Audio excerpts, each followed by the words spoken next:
I have three kids. My oldest is Eason. He is 7 years old. And my middle child is Evie. She's the only girl. She's 6.5. And my youngest is Emmanuel. His age is 4.5. I think it's just a vibrancy. That's one word that I think of. It's to be able to pair virtue teaching with colorful characters, something that can relate to the kids, something that can pique their interest. I think it solved the definition problem. Sometimes I find that we keep, speaking like a broken records to our kids. You have to be patient, you have to wait, you have to be content. And those are big words that I didn't appreciate, that, these are big words for kids. Probably at my kids' age, they haven't never encountered those words. And then when you're yelling patience 20 times across the room, I kind of just stopped and think, wait, do they really understand what patient means? And so We Choose Virtue really was able to unpack the vocabulary, the big overarching word vocabulary, into little bite-sized pieces. And the kids then understand, oh, being patient is not just I wait and wait and wait, is I wait and wait and wait with a smile. Like, you should know what no, they don't, they really don't. See their light bulbs going on in their little brains, that, oh, that's what patience means, that's what my mom wants me to do.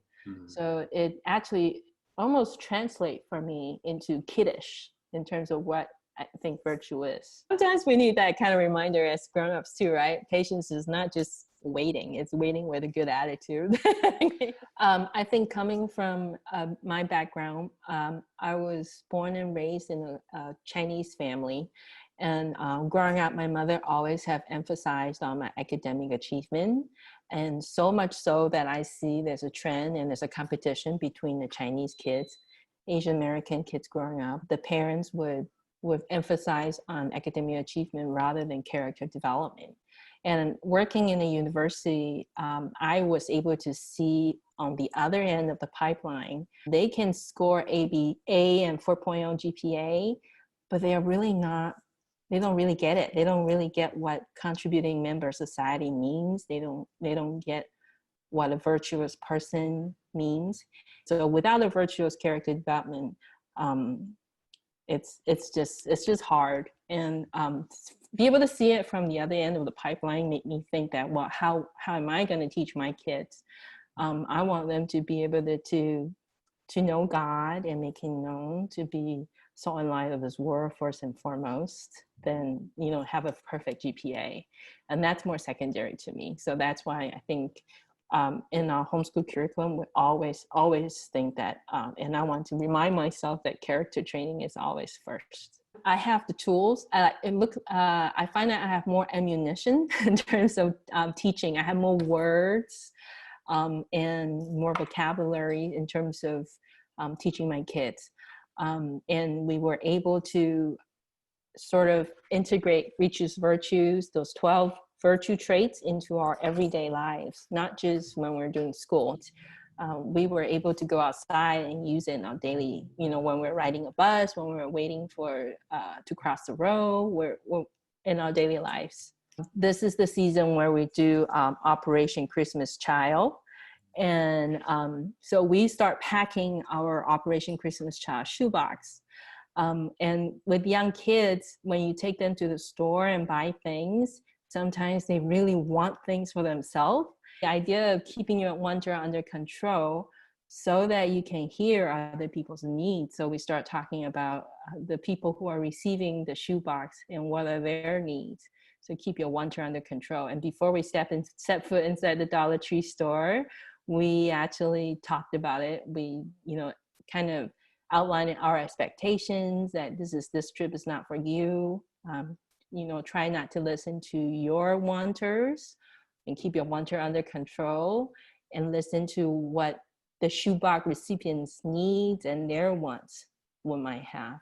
And so they gone through the whole store without wanting anything for themselves. They keep thinking about, wow, this person would like to have a Barbie doll. This person would maybe like to have a comb, because where they come from, they might not have comb.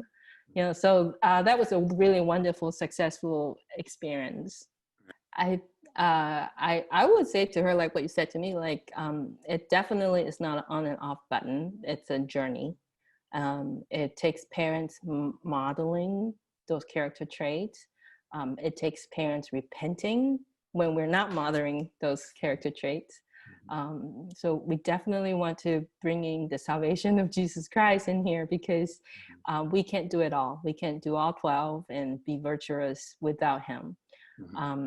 And like I said, it's not an on and off button. It takes patience. It takes, oh, I failed today, tomorrow, let me get up and go back on the horse and try again. Especially for young children, they need constant reminder. But I do find the encouragement that I would like to share with that mom, the encouragement that if you build the foundation well, if you start young, by the age of 10 or 12, if the kids have those virtues planted in their heart, those virtues planted in their heart, then your life is going to be easier. It's not going to be easy, but it's going to be easier, because they already have a solid, firm foundation of how they're going to face the big world. How are they going to carry themselves when they are college freshmen? Yeah, so that's what I think. It's just don't give up. Don't give up.